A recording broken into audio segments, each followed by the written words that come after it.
با عرض درود به شما بینندگان عزیز، نوید محمدزاده هستم با یه زنگ سلامت دیگه در خدمتتون. خب همینجوری که میبینید امروز ما در این فضای باز نشستم و اگه احیانا کیفیت صدا یا تصویر بد بود ببخشید. دلیلی که اومدم اینجا و سیستممون رو عوض کردیم به خاطر در واقع لانچینگ یا اناونسمنت و اعلام کارزار 10,000 قدم در روز هست که از اول خرداد به سلامتی شروع میشه و باعث افتخار اعلام بکنم که این 5مین سال کارزار 10,000 قدم در روز یا 10,000 steps a day کمپین هست که با موفقیت و با همت هزاران هموطن و حتی عزیزان غیر ایرانی در سراسر دنیا شروع شده.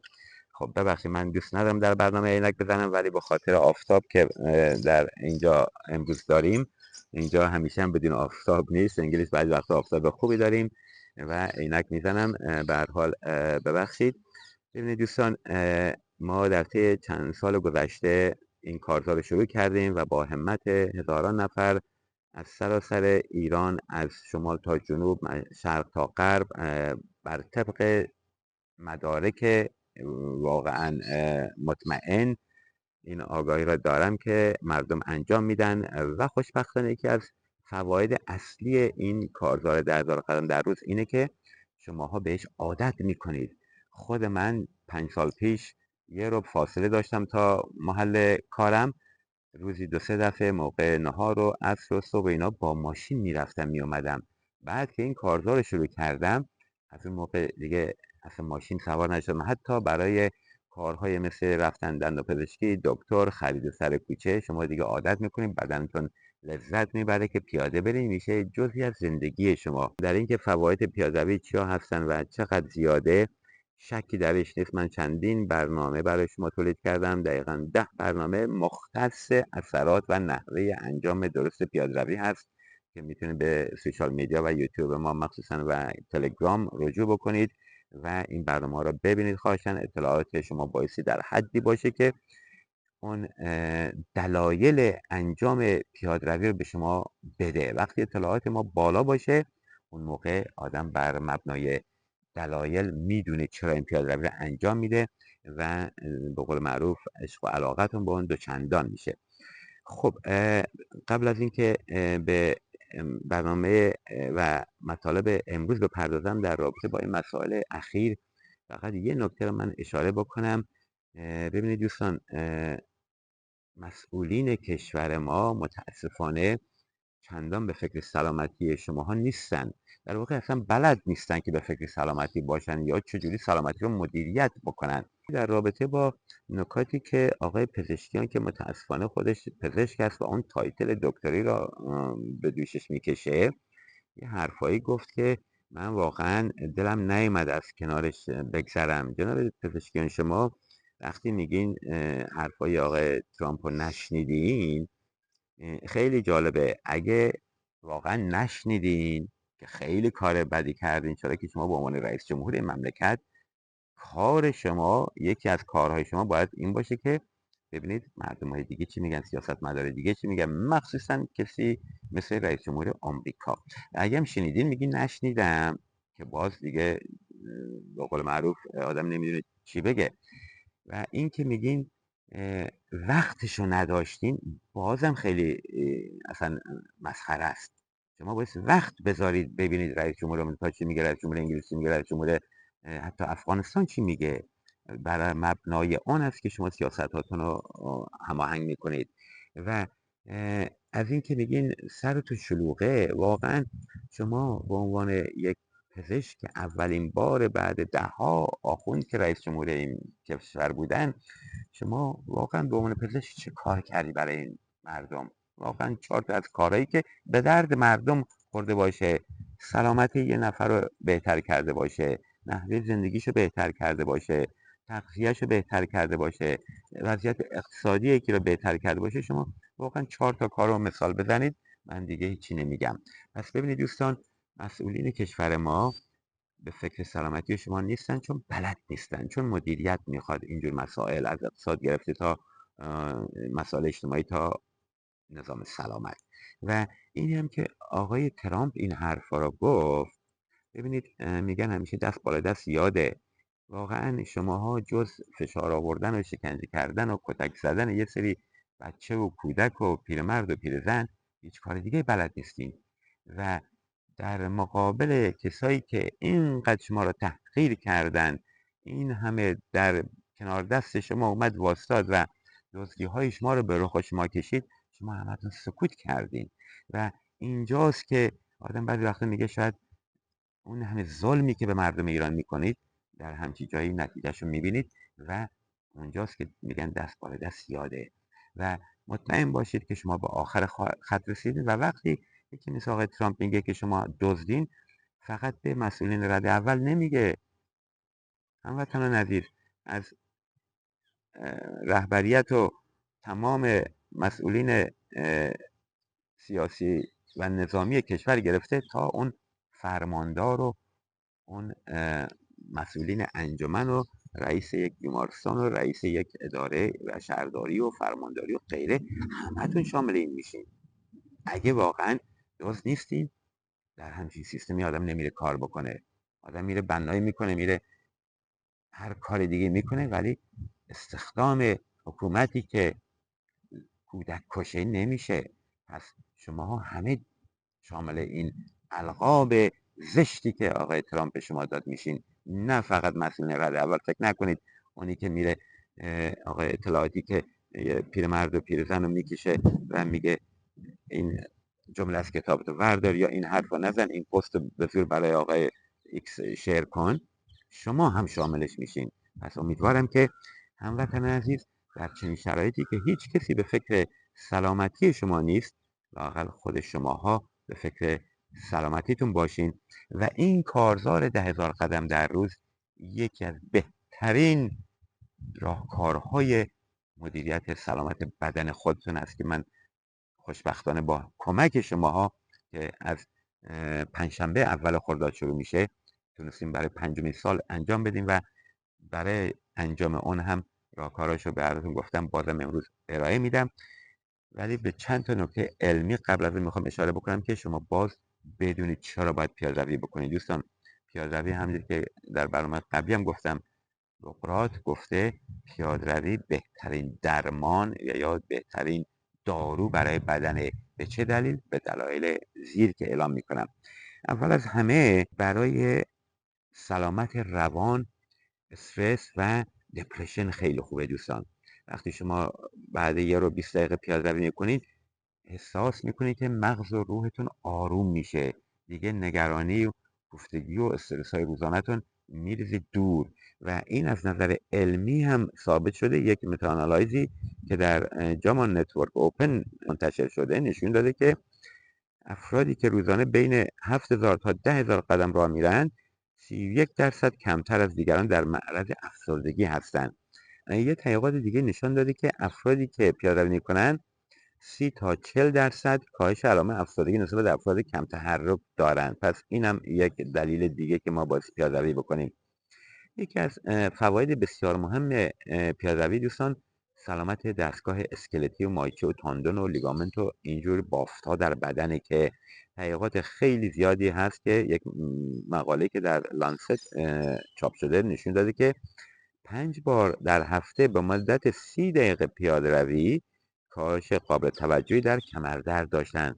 من 2 سال پیش وقتی در رابطه با اثرات پیاده‌روی برای کمردرد و زانودرد و آرتروز زانو حرف زدم، 10 نفر از همکاران به من انتقاد کردن که شما، حتی خود خیلی از بیمارا هم، یکی از پست‌ها به خاطر همین چندین هزار چیز شد، وایرال شد، برای اینکه برای اولین بار بود که میشنیدن خیلی از شماها که کسی که آرتروز زانو داره، من بهشون میگم راه برید دوستان.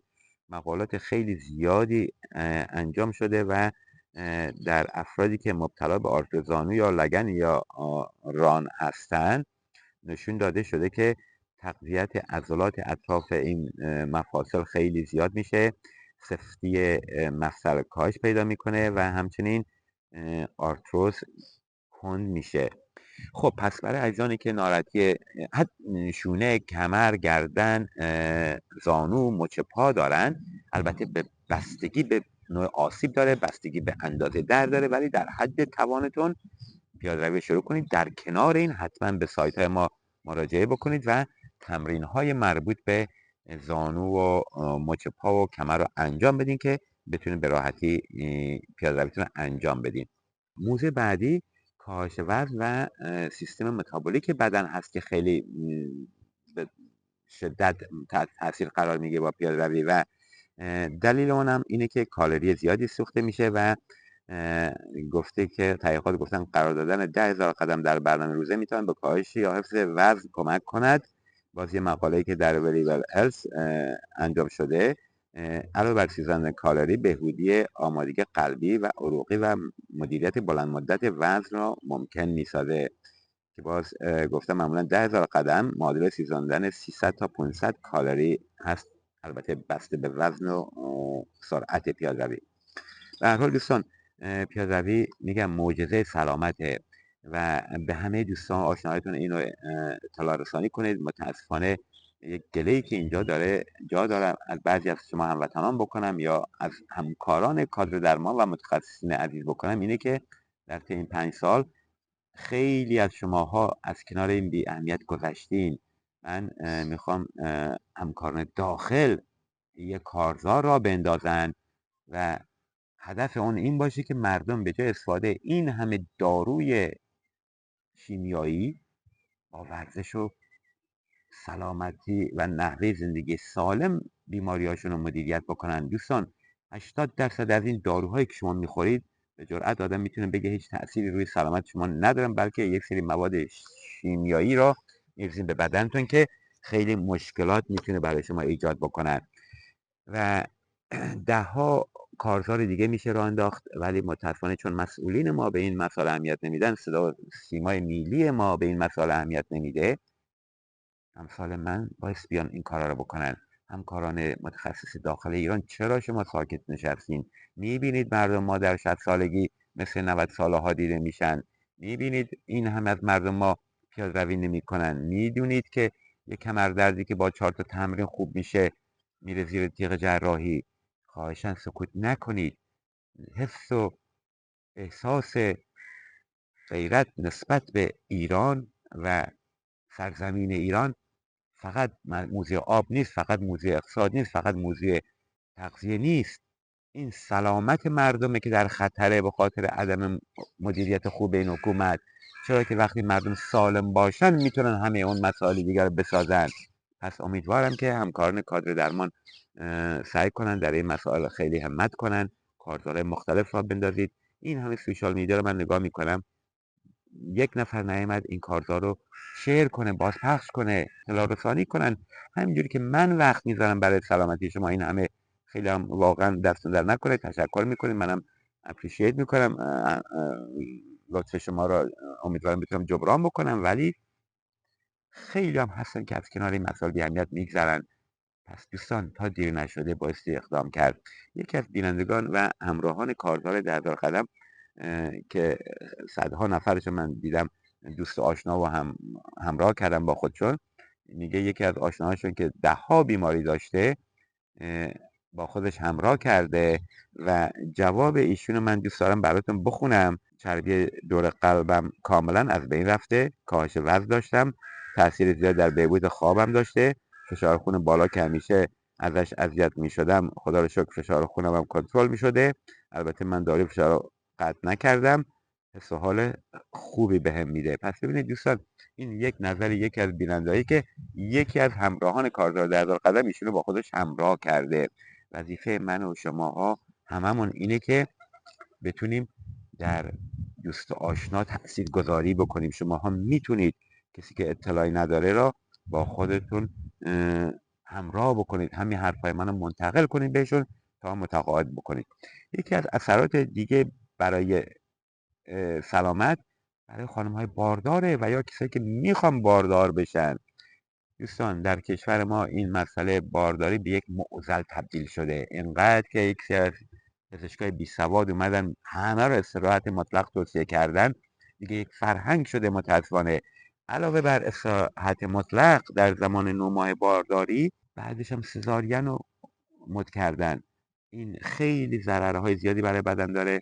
با پیاده‌روی و ورزش بایستی تا آخرین لحظه زایمان شما عزیزان و خانم‌های باردار و کسایی میخوایم باردار بشین این تمرین رو انجام بدیم. برنامه‌های مختلفی ما در این مورد داریم، حتما انجام بدیم. و زنان باردار میتونن در دوره بارداری به طور خیلی خوب پیاده‌روی بکنن. اگه مشکل خاصی داره حتما به تمرین مربوطه رجوع کنید، ولی پیاده‌روی در زمان بارداری باعث آمادگی جسمانی میشه، کاهش خطر دیابت زمان بارداری میشه، بهبود خلق و خو میشه.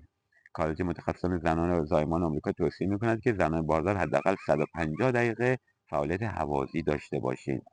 از مزایای دیگر بارداری اینه که بهبود گردش خون، کاهش ورم مچ پا، کنترل بهتر قند خون و تقویت عضلات کف لگن هستش که امیدوارم همتون اینو انجام بدین. یکی از مزیت‌های دیگه پیاده‌روی دوستان اینه که کیفیت و بهبودی قلب و عروق رو به همراه داره که باز همونجوری که در برنامه قبلی هم گفتم باعث کاهش کلسترول بد LDL و افزایش کلسترول خوب که همون HDL هست میشه که اینا رو دست کم نگیرید. خود کلسترول بد یکی از عوامل مهم دهها مشکل است که از سکته قلبی تا مغزی میتونه شامل بشه. مزایای عصبی و شناختی دوستان یکی از نکاتی که پیاده‌روی روزانه به همراه داره. میدونیم که فعالیت هوازی مثل پیاده‌روی باعث افزایش عملکرد شناختی و نوروپلاستیسیته میشه که یک سیستمیه که در واقع انعطاف پذیری ما رو نسبت به عوامل استرس‌زا پیش میاره و خیلی تاثیرهای خوبی برای افزایش رشد نورون‌ها و سیستم عصبی ما داره دوستان که خیلی نکته جالبیه. یک فاکتورهایی در مغز داریم به اسم نوروتروفیک باعث آرامشمون میشه و افزایش سلامتی سلولهای عصبی. طول عمر و سبک زندگی سالم یکی از اثرات دیگه پیاده‌روی هست که خیلی حائز اهمیت.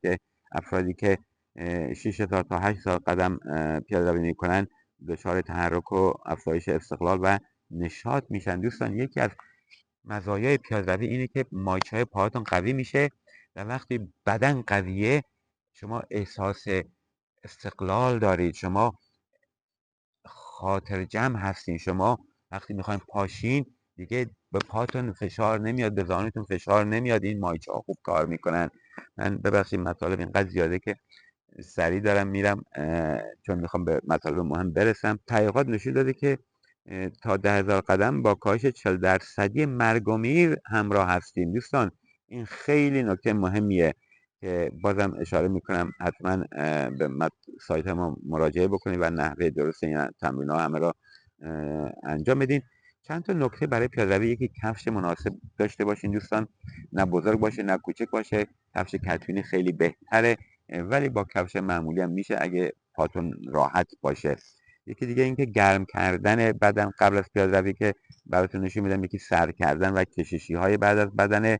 یکی دیگه با دوست و آشنا و فامیل و بچه ها و خانواده پیاده‌روی بکنید خیلی خوبه. یکی اینکه تعداد قدماتون رو بشمارید. تمام این تلفن ها یک اپلیکیشنی دارن که اصلا نمیخواد شما هیچ کاری بکنید، پیاده‌روی رو میشماره قدم ها رو. اگه سنتون بالاست یا خسته میشین تقسیم کنید در طی چند بار در روز انجام بدین. برای اطلاعات بیشتر میتونید که به یوتیوب و تلگرام ما مراجعه بکنید. ما 10 برنامه در این مورد داریم دوستان. همت میخواد برای خلاصه این گرم کردن رو برای شما نشون میدم. مخصوصا کمر، زانو و مچ پا میچرخونید 30 دفعه از چپ و راست و برعکس. هر کدوم از اینا 30 دفعه، بعد چپ و راست، بعد چپ و راست میچرخونید و جلو و عقب. هر کدوم از این 30 دفعه. بعد میرین خم میشین رو زانوهاتون رو میچرخونید 30 دفعه از این ور 30 دفعه از این ور و خم و راست میکنید و بعدش هم مچ پاتون رو میچرخونید یا بالا پایین بیرون داخل و چرخشی. اینا رو قبلش انجام میدید. بعد یواش یواش راه میرید و وسطاش تند بکنید، دستاتون رو حرکت بدید محکم. نمیخواد تمام مدت رو، ولی یه 30 تا از این حرکت، یه 30 دفعه این حرکت رو انجام بدین همزمانی که راه میرید. 30 دفعه از این کار بکنید، 30 دفعه بکشین عقب، 30 دفعه از این ور، 30 دفعه اینجوری راه برید. دوستان تمام اینا باعث میشه تمام بدن شما تمرین داده بشه و بهترین نوع تمرینه. در آخر کارم یه چوبی جایی مثل این پیدا میکنید. ببینید این کشش خیلی خوبی ساده برای تاندن آشیل شما تکیه دادین، به این همین راحتی این مایچه رو کش میارید. 30 ثانیه نگه دارین، 3 دفعه تکرار کنید. یکی بعدی پاتون بذارید اینجا، دست بذارین بالای زانوتون، پشت پاتون کش بیارین. اگه سنتون بالا سخته این کار نکنید، رفتین خونه بشینید پاتون رو راحت برین تاش توز بکنید. مدل‌های مختلف هست. یکی دیگه دوتا پاتون اینجوری بذارید، این دست رو اینجا بذارید، اینا رو هول بدین پایین و همچنین برای یه دست رو بگیرین یک جایی برای رانتون این مایچه رو کش بیارید. برای جلوی ساق پاتون این دست رو بذارید اینجا، این دست رو بذارید اینجا، اینو بکشید به این ور، الان اینجا کش میاد. دوستان به همین راحتی شما 1 ساعت حداقل پیاده‌روی بکنید و اینم بگم برای هر کسی، من همیشه میگم در حد توان. اگه کسی میتونه 3 ساعت بره، کسی نمیتونه نیم ساعت.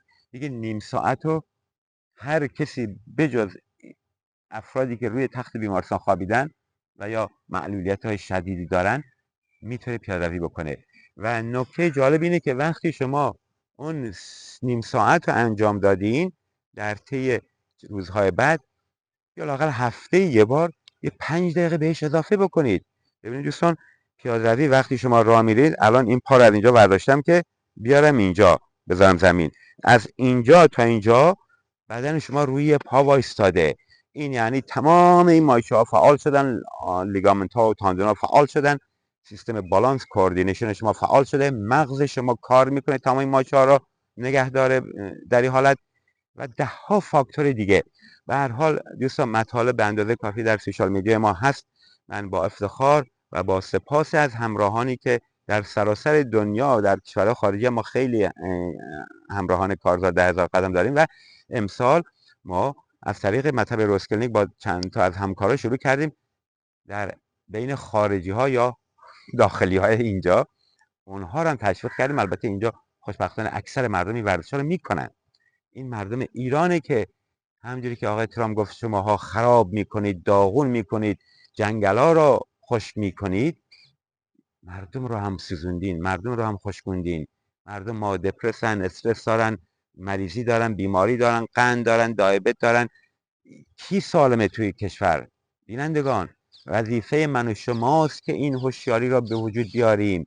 این مشکل سلامت ما تا درست نشه هیچ کار دیگه درست نمیشه مگر اول سلامت مردم رو درست بکنیم که امیدوارم این همه متخصصین خوب در ایران داریم، آنها بشینن جای آقای پزشکیان که یک کاری برای سلامت، لااقل برای نظام سلامت یک کاری نکردیشون. 1 سال گذشت، این همه پزشکان جوان ما کشته شدن، خودکشی کردن، این همه دانشجویان، این همه پرستاران بی حقوق ماندن، بیمه‌ها حقوق مردم و همکاران نمیدن، ایشون صداش در نمیاد. پس این من و شماییم همکاران. جامعه بیمار ما نیاز به درمان شماها داره و درمان هم دوستان این پیاده‌روی است. بینندگان به سلامتیتون اهمیت بدین.